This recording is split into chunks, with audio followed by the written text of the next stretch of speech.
let me just briefly introduce you. So it is a pleasure to have Professor Roop Mallik as our today's Bose Colloquium speaker.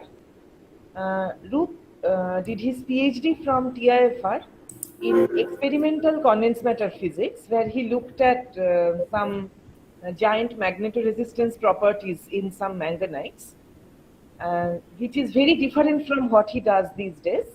After finishing his PhD from TIFR Mumbai, he spent some time at NCBS Bangalore as a postdoc, and then he spent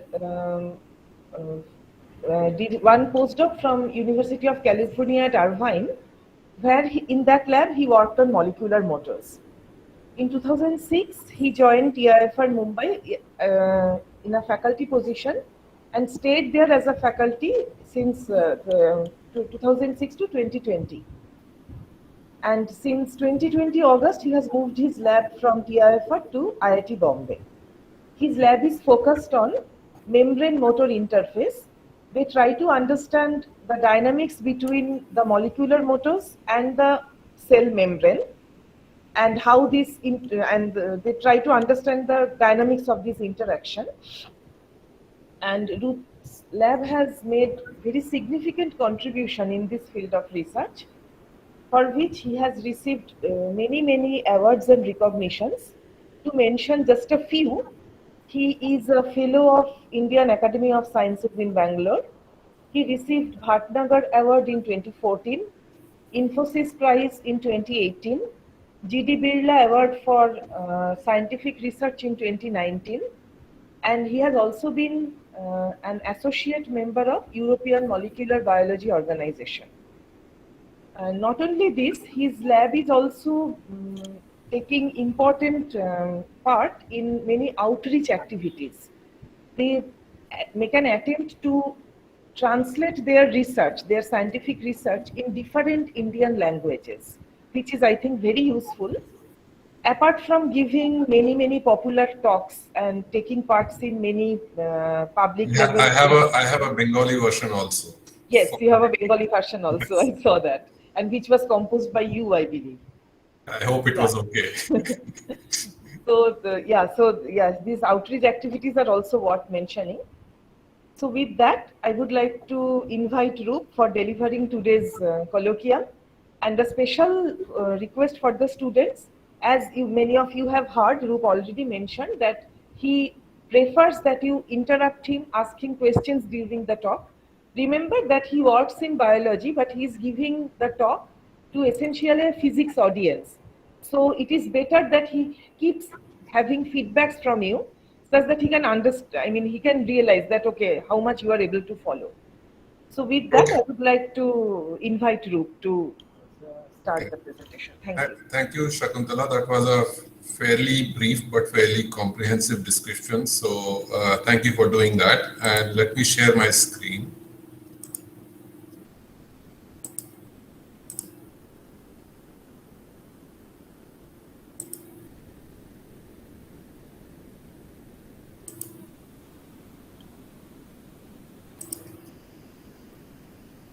You can see my screen, right? Yes, we can. Yeah, thank you, Shakuntala, and welcome everybody to today's colloquium.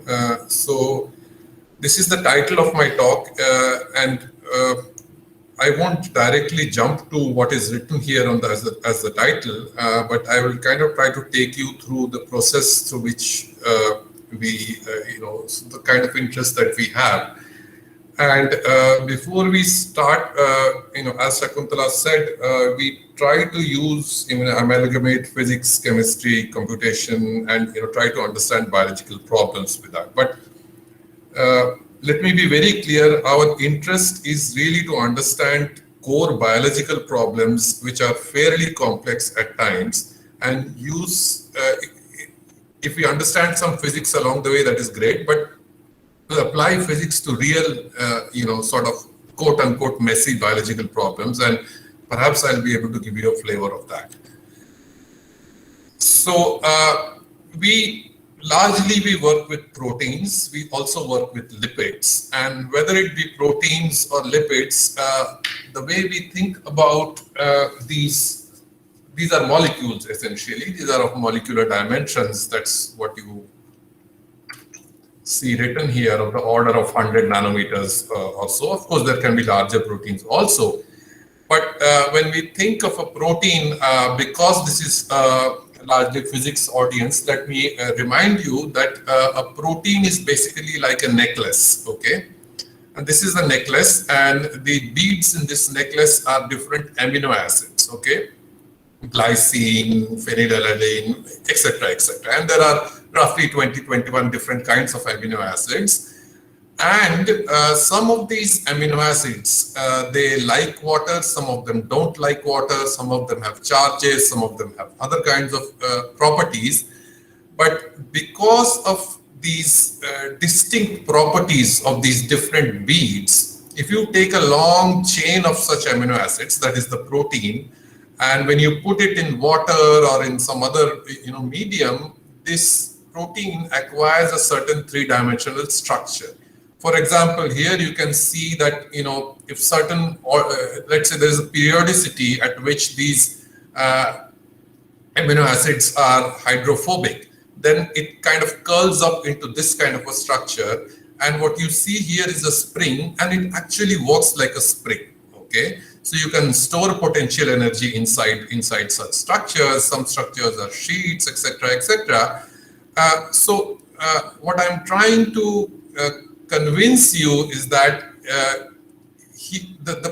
you can think of a protein like this as a machine, okay, with certain elements inside springs where you can store potential energy. There are certain parts of this machine which can hydrolyze molecules like adenosine triphosphate. You can then change chemical energy into mechanical energy, and so on and so forth. Okay. Now, here is an example. This is a protein which carries oxygen, okay, hemoglobin, and so you can see that this protein, depending on whether it has oxygen bound to it or no oxygen bound to it, it can take different kinds of shapes. Okay, it can look very different, and you can quite appreciate as physicists that this difference in shapes cannot just happen spontaneously. It requires this thing to function in it. It requires exchange of energy, and it requires things to come in and go out. Some electrostatic interactions must change, etc., etc. I mean, let's not get into too much detail here. So we have been for a while interested in such machines, which are, we will call them as linear motors. So a motor is obviously a machine. Your car is a machine. And so when we say motors, we imply that these are machines which move around, like exactly this person. He will take a step, another step, another step, and he will go from one place to other.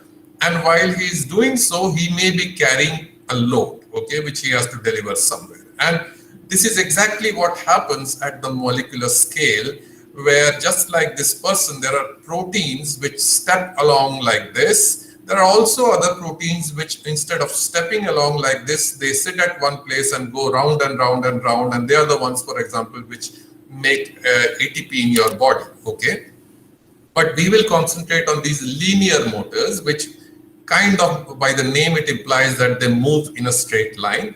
When I say motors, it implies it moves. When I say linear, it means that more or less the motion is in a straight line. Now, I mean, we can go on and on about why these are needed, but for this audience to simply appreciate it, there are nerves which, are of roughly this length in your body, okay?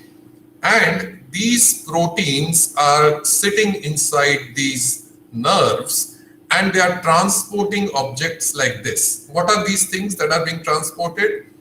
A simple example is mitochondria, for example. Okay, mitochondria is the thing that is the compartment inside all kinds of cells almost in your body, which makes ATP, and they are the so-called powerhouse of the cell. So when you need these neurons to branch somewhere, you need to transport the mitochondria to that point where the ATP will be used to do, all your physiological activities. And, to diffuse about a meter, these mitochondria are of the size of a few microns, okay?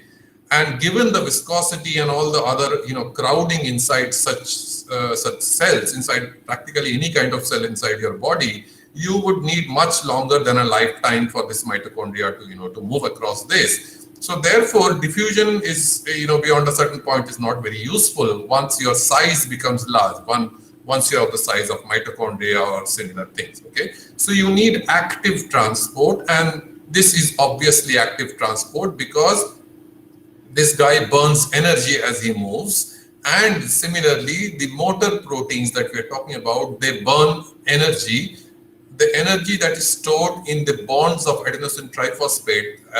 So basically, the food you eat is used to bring the phosphate molecules, they're charged, right? So it's used to bring them together and to form covalent bonds. And in this process, you store energy, and that as those bonds are broken, that chemical energy can be used to, to step along, and some of it is released as heat, okay? In fact, part of the reason why our body temperature is high is because of all the heat that is being released by such, molecules which are constantly, undergoing friction. So now I won't be able to give you a comprehensive idea of all the kind of possible motors that exist in your body and my body, but we will look at a certain subset. And one of the first things to appreciate is just like this girl is walking on these stepping stones, these motors do the same, okay? So here is the equivalent of our human being, of course in an animation, and he or she is carrying this cargo, and this is happening on tracks which are laid inside, let's say, a neuron or more or less any type of cell. What are these tracks? These tracks are polymers. So this red object that you see, the motor, is a protein.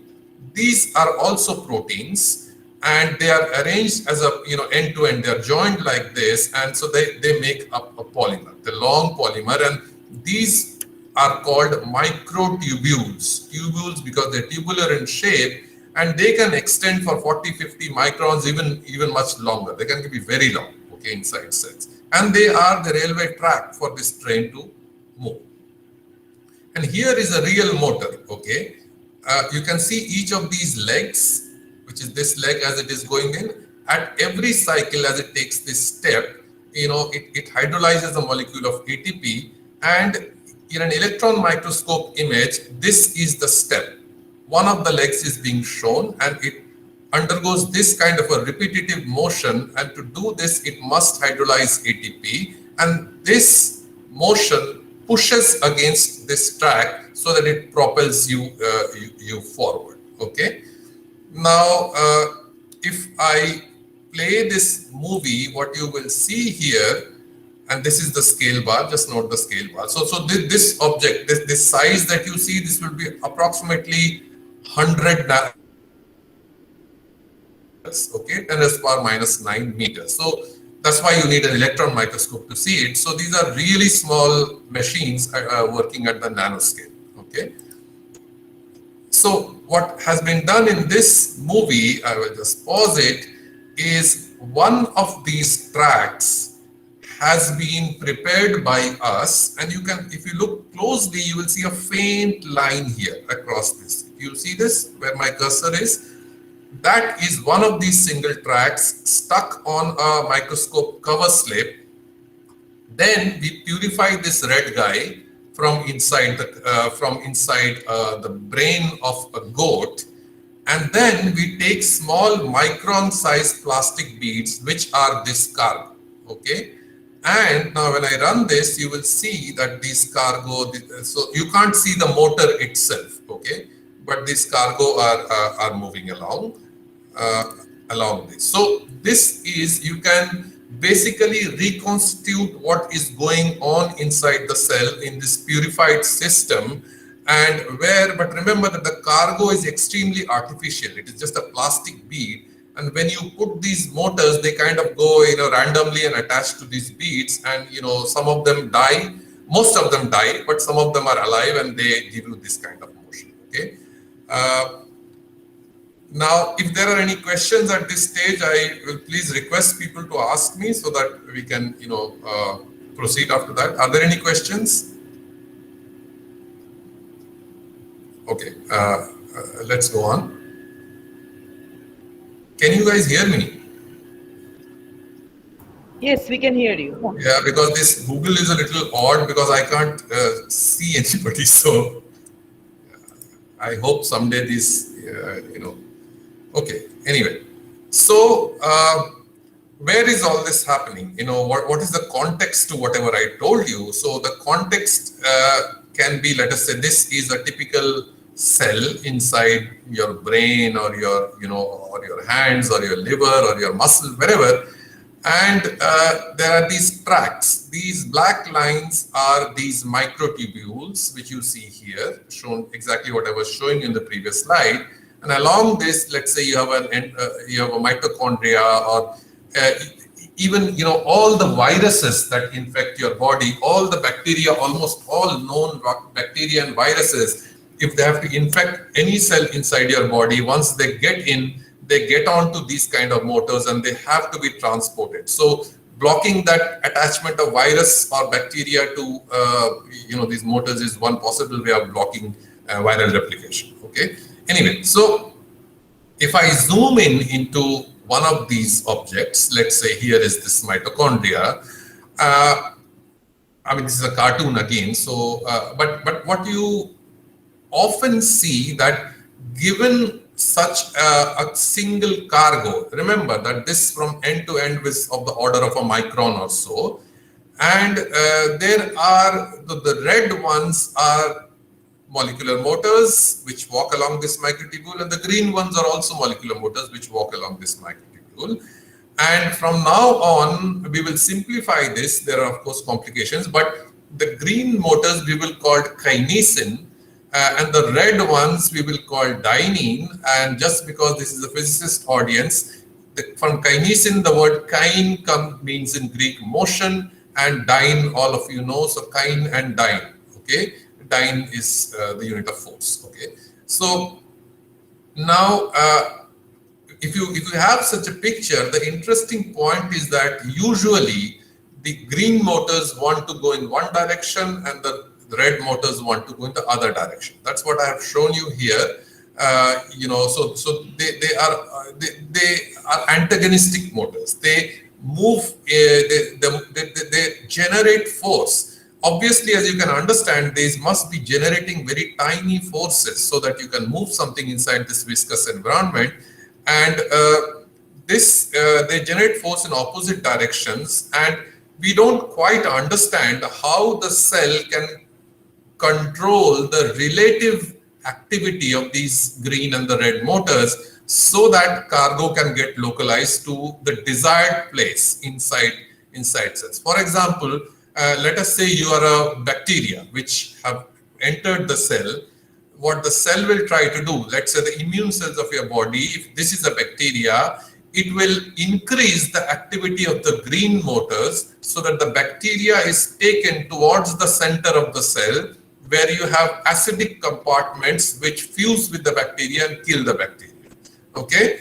Now, there are many pathogenic bacteria which can survive this. Okay, so they can trick the system, and these green motors don't attach, so they will survive happily. Okay. Now, you may ask that if we have these kind of antagonistic motors, let's say this, then do they engage in a tug of war? And I will show you exactly that. So what we have done here, when I run this movie, this object, you will observe carefully, is connected by a thin tube. This is one of these things, I won't go into details, extracted from the cell and sitting on a cover slip. The cover slip extends across this entire screen. Again, you can see the scale bar here, and notice carefully what happens. This is joined with a tube here.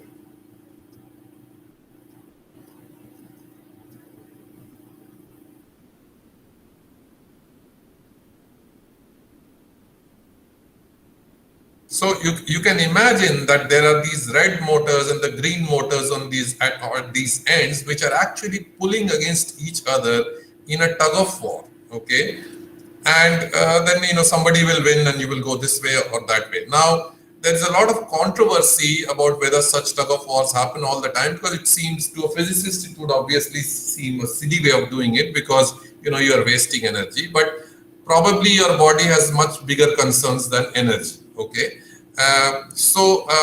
biology has its own way of doing things, but ultimately everything works. That's what we all know. Now, if such antagonistic activity happens, and maybe the motors can coordinate sometimes, maybe they sometimes do not, sometimes they fight like this, then many interesting physics-based questions come to mind.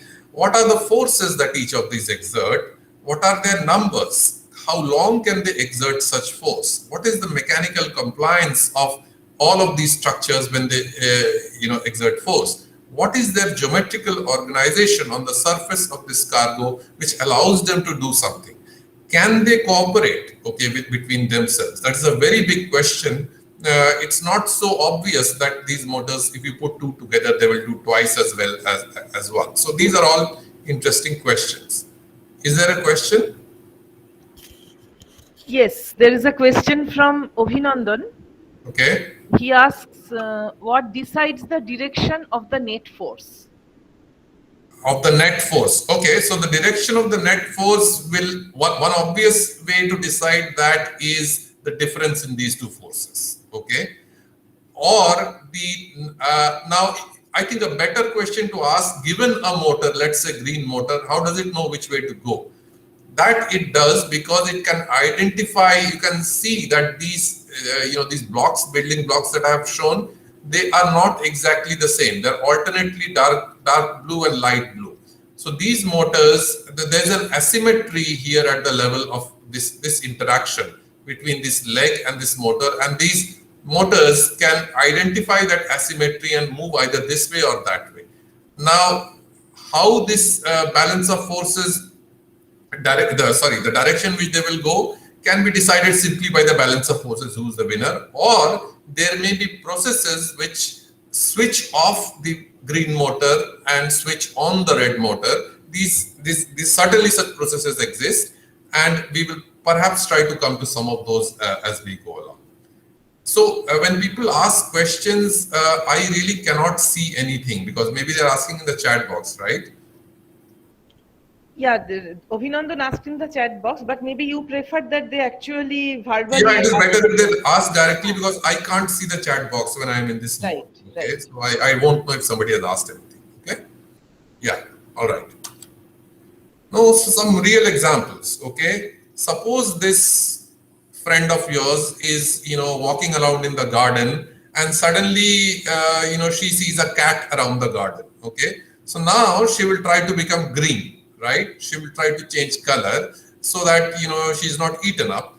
And this happens actually because of these molecular motors. Because these cells right under the skin, what happens inside them is that there are little pigment granules, and what the brain sends a signal to these cells that, look, there is a cat out there and let us become green. Okay. So then what happens is that over a period of sometimes minutes or sometimes even less, there are all these little granules will you can see that they're moving around straight lines. If you look carefully, you will see that they're moving along straight lines. They move driven by these kinesin and the dynein motors, and they come to the periphery of these cells, so that depending on the color at which of these pigments which they absorb, etc., you can change color. And this is the reason why we see so many beautiful colors in nature. Another example, a little more deadly example here. I'll just let this video run.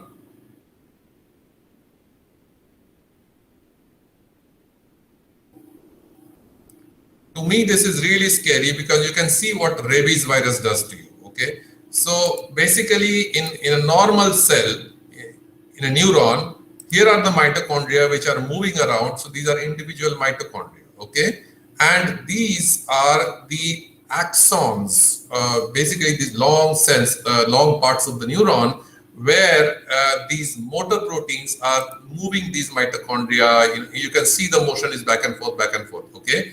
But when you are infected with rabies, basically things stop, okay? And as you know, rabies infection is almost 100% fatal. So there are, when these motors don't work or they are hijacked by these kind of viruses or pathogens, it can have very serious consequences, including, very early, premature death, even at the embryonic stage. In fact, these particular motors, the dynein motors, along with other factors, are known to be very important for the asymmetry inside your body. The left side of your body, if you look inside, heart is on one side, things are not symmetric inside. How is this asymmetry generated at the earliest stages when you are a single or a few cells? These are, all these things require the activity of these motor proteins. Okay, fine. So with that background, what do we do? What have we been up to? To try to address these questions, which I alluded to here,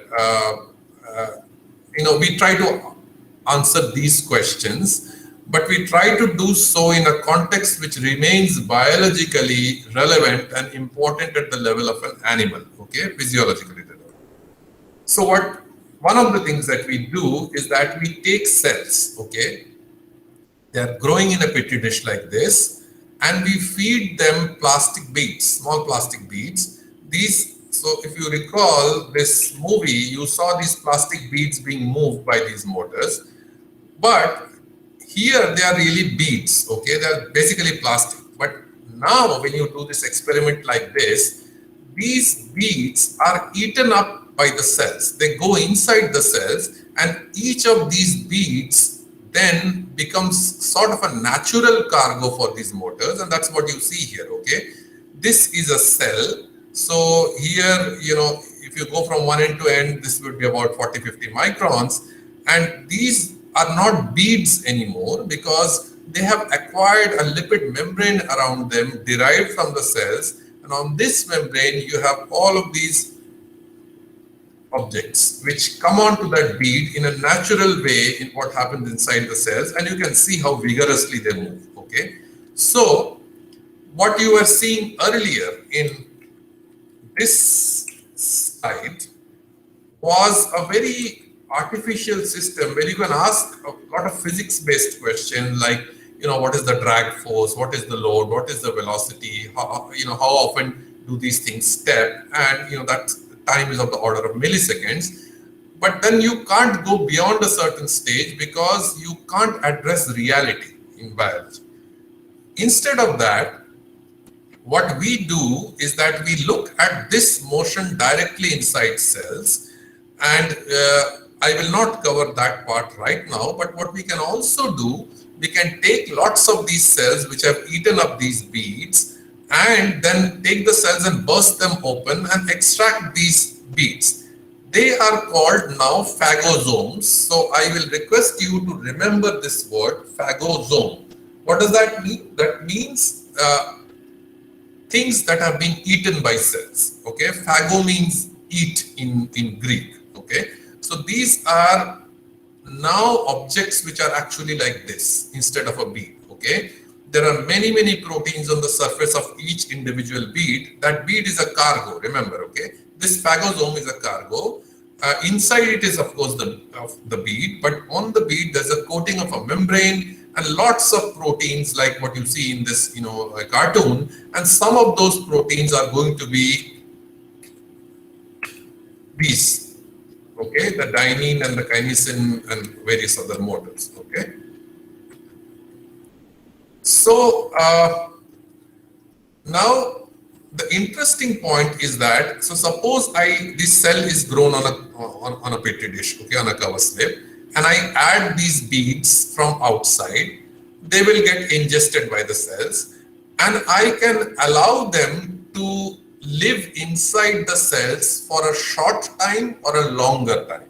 Okay, so in that case, suppose your screen is a cell, okay, and this bead enters from outside and comes in, and initially what happens is that it will acquire a membrane around it and it will move along microtubules in this manner. This is of course a cartoon. This is what happens initially. But as time passes, this green object is constantly interacting. Was there a question? I heard a beep. Okay, no. All right. So this. Abhinandan has raised a hand. Abhinandan, do you have a question? Yes, hello. So please, you don't need to raise a hand because I can't see your hand. Just please stop me and ask, okay?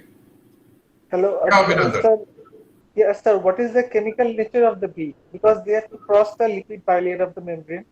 So what kind of nature is that? No, this is a simple plastic bead. So these cells are phagocytic cells. They will eat up pretty much anything you give them, okay? So this is basically latex. You can even take glass beads, simple silica glass beads, the same thing will happen. Okay, sir. I think. Okay. Okay. You can also feed them bacteria which will go in. So there are, once a cell sees something from outside, there are many kinds of receptors on the surface of the cell which will grab the object. Okay. Imagine that you are walking around in the city and there are some diesel fumes that come in. Okay. Those are small particles. They will get absorbed into your lung and they will be taken up by your lung cells by similar processes. Okay. Okay, sir. Okay. Yeah. So that object which did this kind of a dance earlier. There is another question. Okay, Yeah. so sorry, please finish. Okay. So you see this motion was back and forth. It went ahead, went back, with this. But what happens as it is doing this back and forth dance, the green object changes its nature. Sorry, there was another The question. membrane changes, the proteins change, and therefore now I'm showing it as yellow. And this mature phagosome, which has spent some time doing this dance inside the cell, moves in a very directed manner towards the center of the cell, and this motion towards the center of the cell is driven by the dynein motors, the red motors that you saw. So essentially you have to remember that depending on how long you have spent inside the cell, the motion is very different. For the green ones, the early phagosomes, we will call them EPs from now on, early phagosome. The yellow one, the late phagosomes, they move in a very directed manner, okay? So this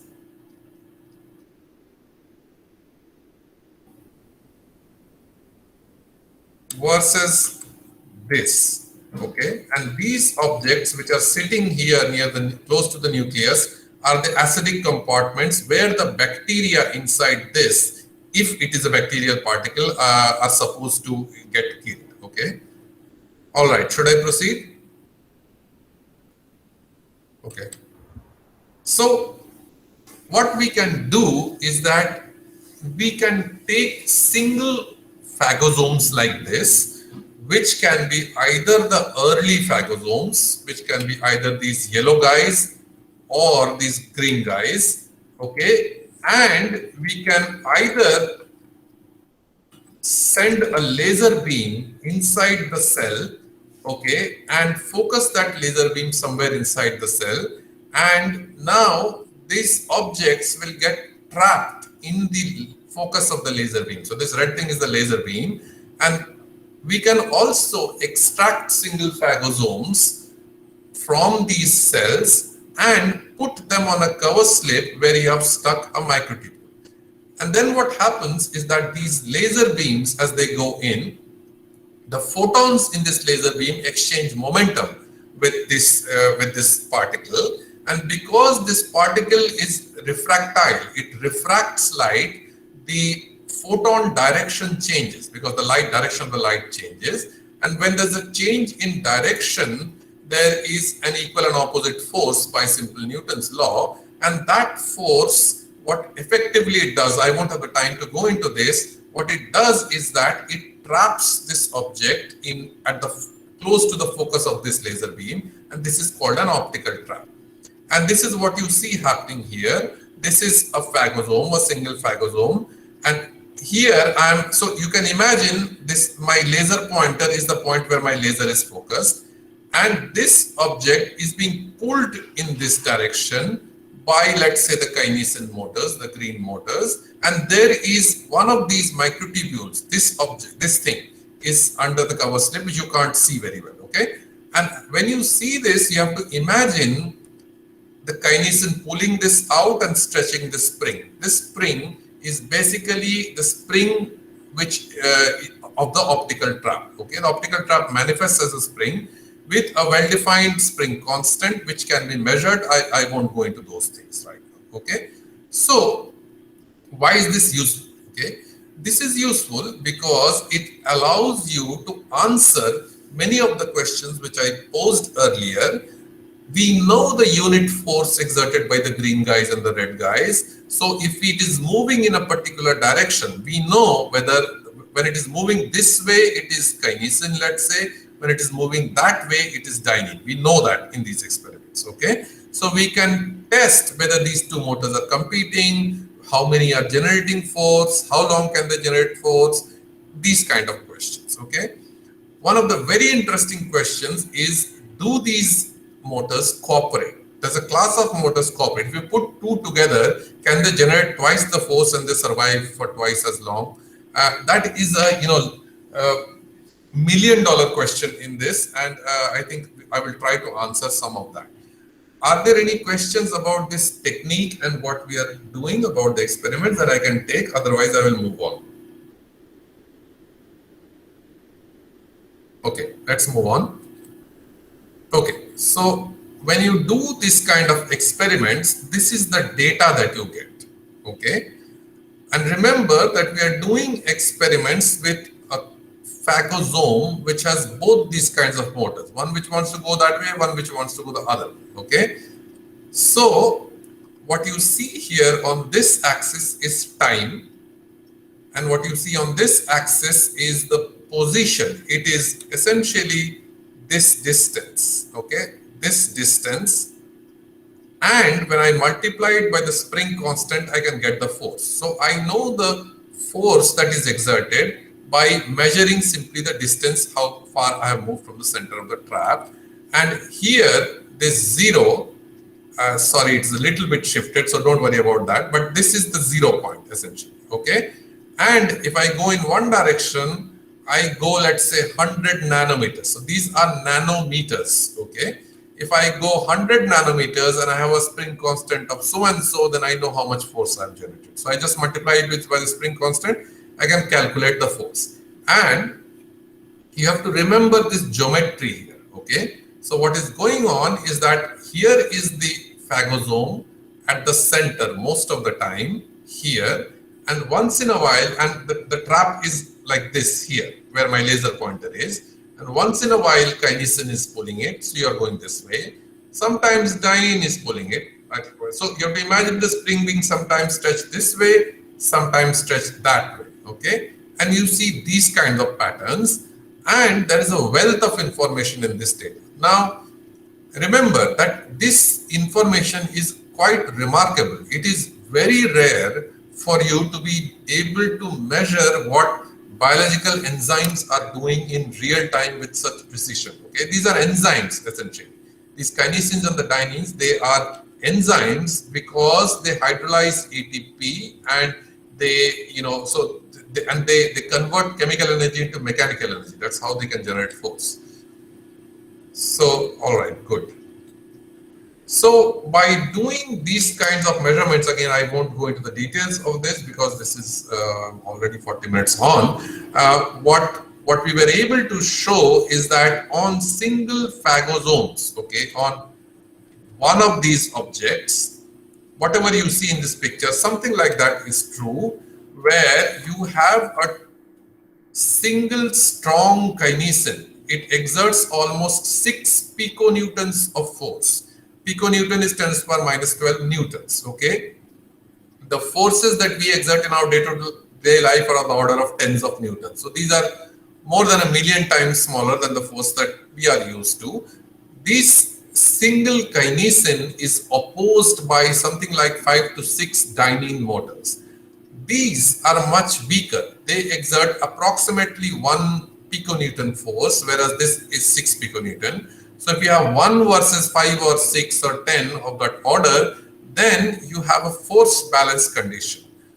And we speculated based on experimental evidence that this asymmetry, 6 versus 5, 6 versus 1, allows you to control things inside cells, because if you just pit a strong person against a strong person, you are going to get nowhere. It will always be an equilibrium and there is no resolution. Here you can add or remove dynein motors one by one, and you can control this bias. Okay, so if you can control this bias, you can take a cargo either towards the center of the cell when you need, or the other way when you don't need it. Okay, so when I show you this picture and I say these all generate force together and compete with kinesin, the very important and interesting question arises that these guys, which are the dyneins, must then be able to cooperate within themselves. Now, this is not so obvious that given a motor, it will be able to cooperate. Two will be able to cooperate together and work together. In fact, kinesin cannot cooperate with another kinesin very well. Okay. Now, what we were able to show that this cooperativity, at least part of it, arises because inside each dynein motor, we have something like an automatic gear mechanism where it shifts gear as it is being pulled. When will you shift gear in your car? When you have to overcome load. When you have to climb a hill, you will go into lower gear, right? And that's exactly what happens in dynein. Suppose these four are pulling.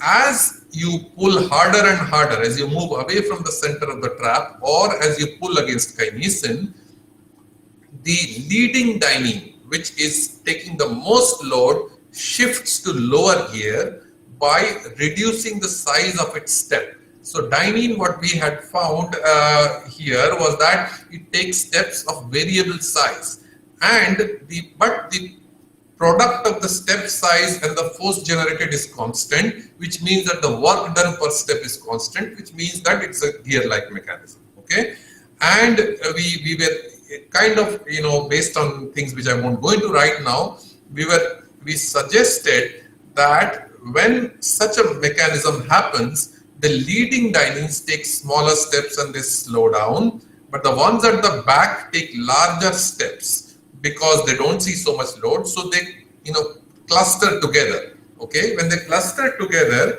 they can share mechanical load better, and therefore they work well in large teams.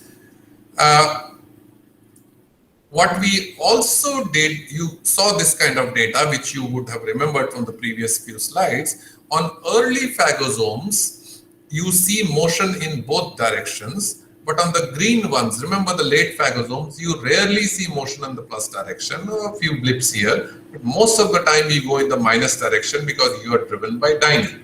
So we analyzed these kinds of data with some statistical mechanics, and I won't go into that.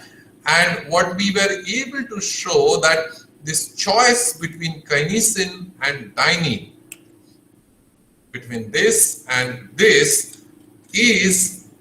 can be modeled by the simple tossing of a coin. Okay, so there are probabilities associated with each of these processes, and it is basically a stochastic process where there are rate constants to things of this attaching, detaching, and what the cells do, what biology does is control these rate constants. And once those rate constants are controlled, you can either bias the system toward this way or that way. And if you are interested, you can read up more here. Okay. Yeah, so coin tossing explains the opposing activity of kinesin and dynein. Okay, now, okay, so I think I will change gear a little bit from here. So if again I can take a pause, if there are any questions, I can try to answer.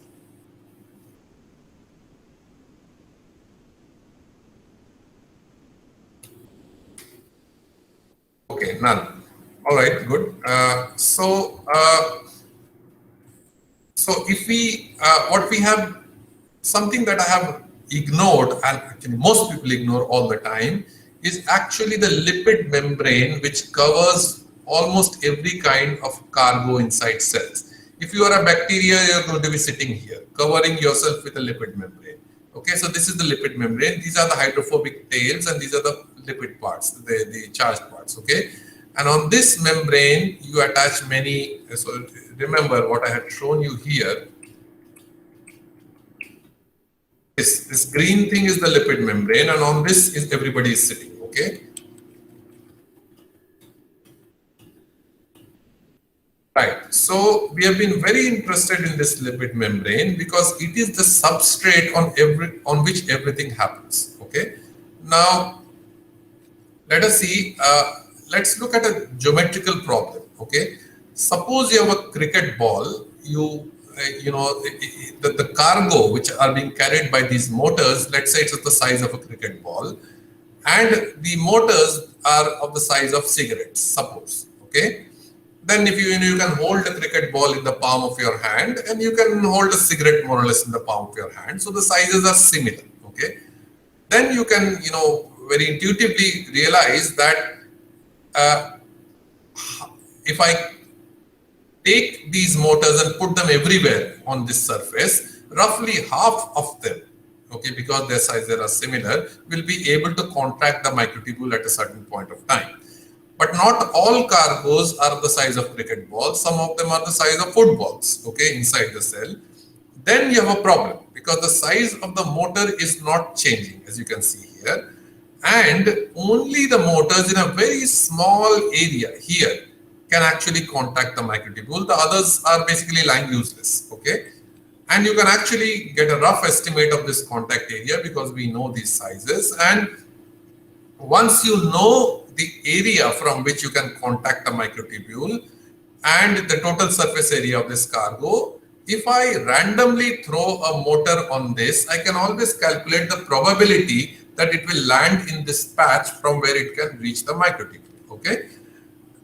And now with things I don't want to get into right now, this probability is fairly low, okay? So beyond a certain point, if you just keep adding motors to a cargo the size of a football, it is going to be useless, okay? You can't just get enough motors here in this patch to be able to get them to cooperatively transport this football.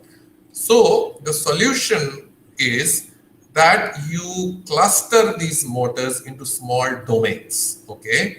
And this object, obviously it has rotational diffusion, there's rotational freedom of diffusion, so this object can, tumble around. And what we were able to show that is here is what you are seeing here is for the early phagosomes. Remember the green objects, the dynein motor is more or less uniformly so what is this picture? This picture is a slice through one of those phagosomes, okay? So you see the surface here, there's something behind the screen, as there's something close above the screen, and the dynein motor on the early phagosomes is more or less uniformly distributed. But as you mature from early to the late stage, it changes remarkably, okay? And you now start seeing dynein in these patches. So basically you are going from this kind of a uniform distribution to this kind of a distribution. And these patches are actually patches of cholesterol, okay? Now, this is interesting because cholesterol, when it is present in the membrane, induces order in the membrane along with other sphingolipids. And perhaps something that we are very interested in trying to understand, this part of the membrane, this red part where all these dynein motors are clustered together, this is a mechanically rigid object compared to the other parts where there is less cholesterol. These are called lipid raft domains, and this underlying mechanical rigidity allows the generation of large tangential forces which can propel this object so that it can, this bacteria can be taken to the lysosome. And if you want to read more, here are some references. Roop, I have a question. Yeah. You mentioned about this clustering of dyneins at various different parts of the big cargo. Yes. But in order to exert the force, they also need to be attached to microtubule. So you are also assuming kind of a mesh of microtubules. No, no, no. I'm not. No, no, Subject. no. I'm not assuming a mesh of microtubules. Let us. That is also possible. But even if you have a single microtubule, like you see in this picture, right? What I was saying is that let's take a simplest situation, a single microtubule. Okay? Can you hear me? Yes. Yeah. So let's take a single microtubule. That's what I put in this picture. And now let us put a phagosome near it. Okay? If I take 100 dyneins and distribute them uniformly, the area from which this contact will happen is limited. Okay, so if they are distributed uniformly, very few will fall in this patch, and you will not be able to move.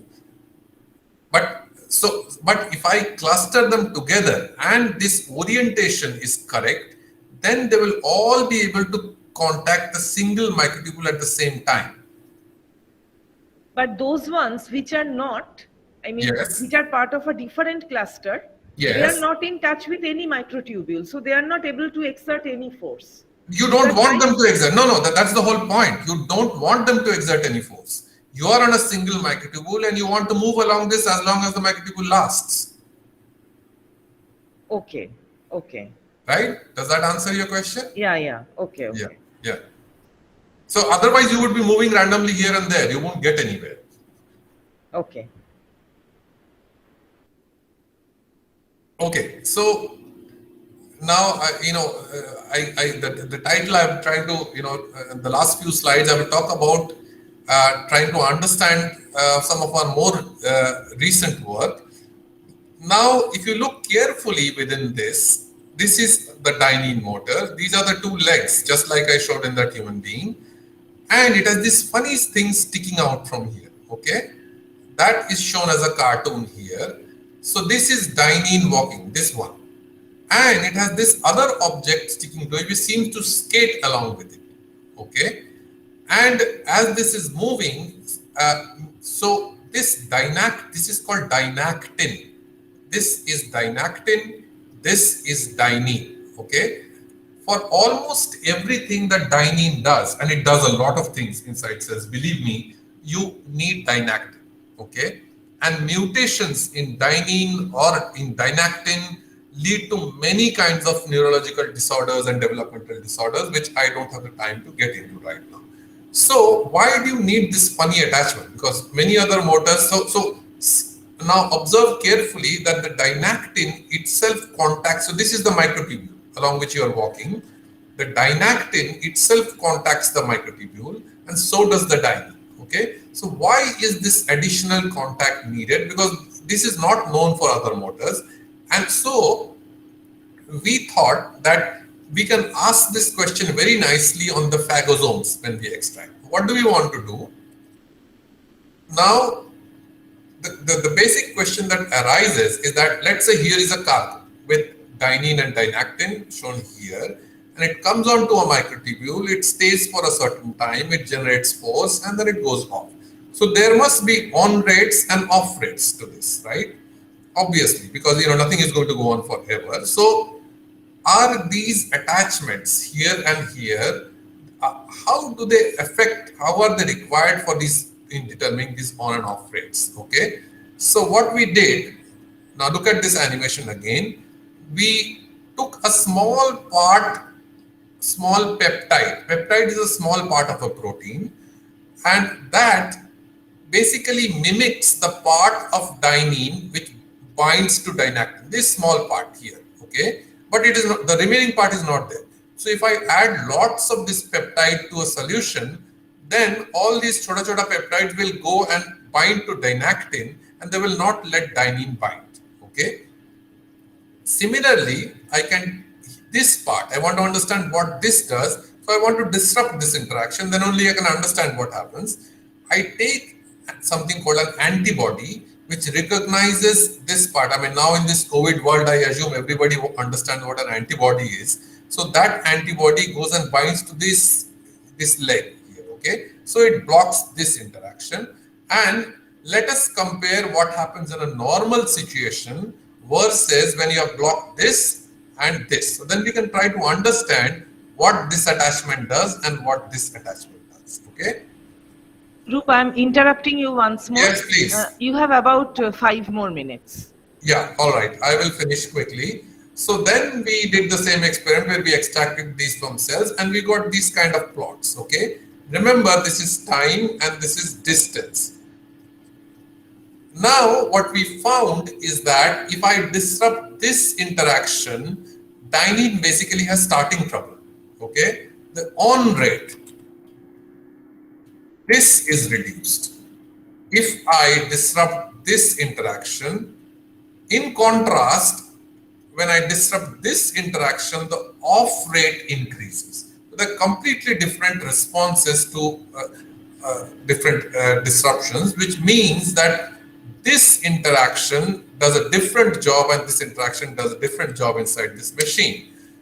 And to do that, we measured two quantities, of course, a few other things. I won't have the time to go into this. We simply caught this phagosome in an optical trap and held it above a microtubule and scored for the probability of an event, this kind of a force generation event within a certain known time duration, let's say 20 seconds, okay? This gives you the on rate. It may not give you the exact on rate, but this probability of motion is representative of the on rate. If the on rate is very high, then within 20 seconds it's always going to attach, okay? So when I disrupt, this is the real one where I'm disrupting this, look at this one, compared to the other conditions where I'm doing a sort of a mock disruption, you see that the on rate significantly reduces, okay? But the time for which these motors can generate force, that hardly changes, which tells you that the off rate under load is unchanged, under backward force is unchanged, only the on rate is reduced. Now we disrupt this object, okay?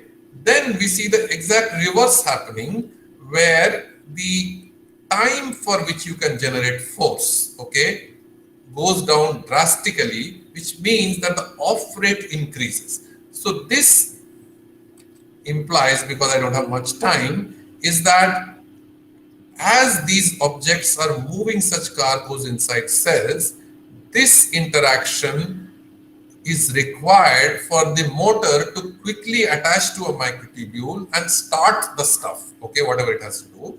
But once this entire thing is attached to the microtubule, then this interaction has little or no role to play. Then this comes into picture and this interaction maintains, this machine so that it can work for a longer time and it can work against an opposing load, opposing force. Where could that opposing force come from? From an optical trap or from a kinesin or from some obstacle inside cells, etc., etc. So here is, this is published. If you are interested, you can go and read it.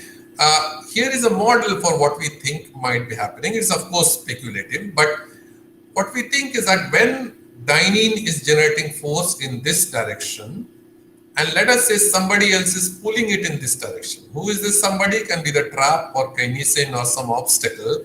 Then you have a pair of forces, this way and this way, that generates a torque, okay?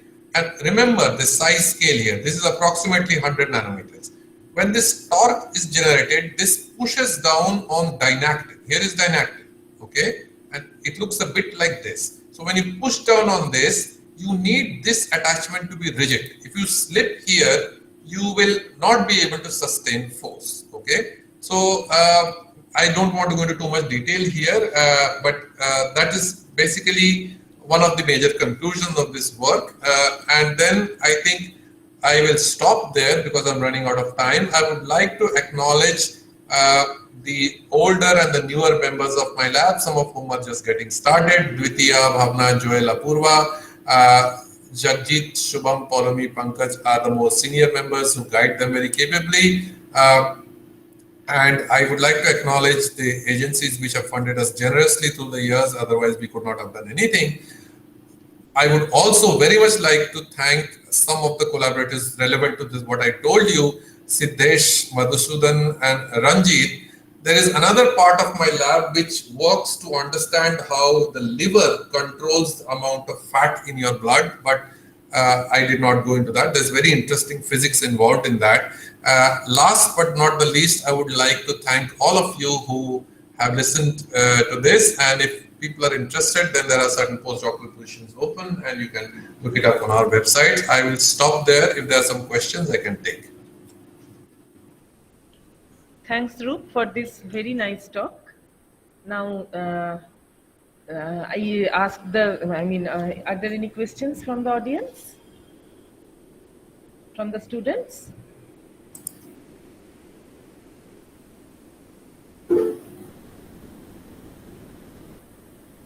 Yeah, please go ahead. Yes, Shuman, please go ahead. Hi, Roop. Really fascinating talk. So I had a question about the first part of your talk. So you mentioned that this dynein motors, they work better together, something like that. So is there any real cooperativity in some sense that they sense each other, or how do the communication work? Is it through the linker or by how one dynein communicates with the other dynein? That is the question. Yeah. There is no reason to believe that they can communicate in a so-called intelligent manner. Okay. Right. The two things that there may be other bells and whistles which we don't know, but two of the things is that they stay close together. That's what I was trying to tell you when I was talking about that gear-like mechanism. If they stay close together, they can share mechanical load better. If you have 10 people carrying, if only one of them is basically pulling along, then there's a problem. Okay. So that is one. The second thing which I did not get into today was each dynein has the ability to form something called a catch bond. Okay. And this is very interesting that, a catch bond is a bond which strengthens under mechanical shear. Okay. So this is known for dynein. We have also found it and others have also shown it. And this is another mechanism by which even when they are under extremely high opposing load, they can resist detachments. So these are the two things that we know. More than this, there may be other, ways in which it does it, but we just don't know that. Right. The second question was that the origin of that clustering in presence of cholesterol, is anything known? So I'm looking at a more interaction perspective, that why that clustering. No. So that's not very difficult to understand. Basically, dynein binds to the membrane through another protein. Okay. So here is dynein, and in between there's another protein, and then there's the membrane. And this in between protein is a cholesterol sensor. It likes cholesterol. Okay.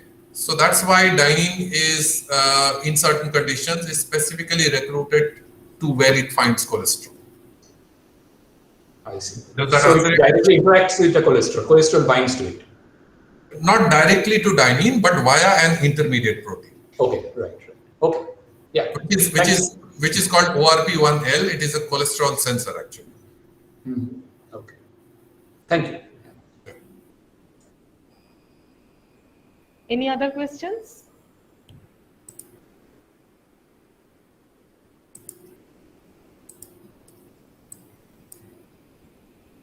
Roop, I had a question. I don't know, maybe this is not so relevant biologically.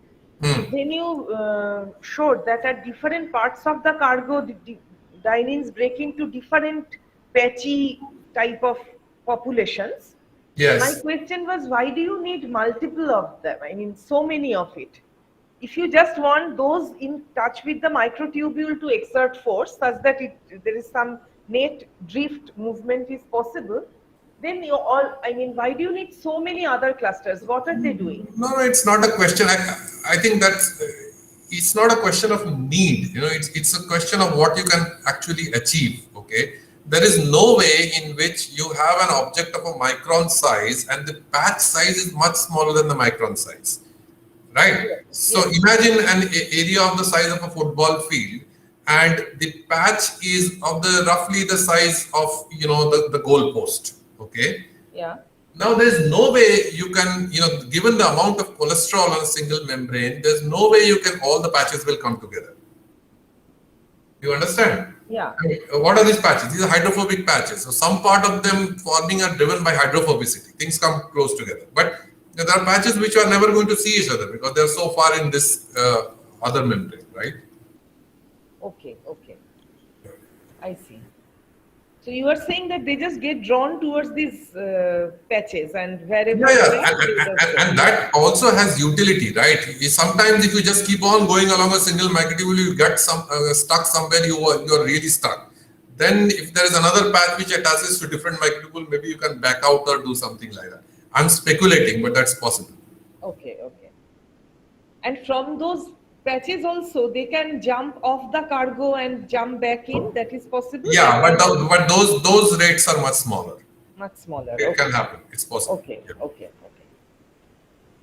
Any other questions?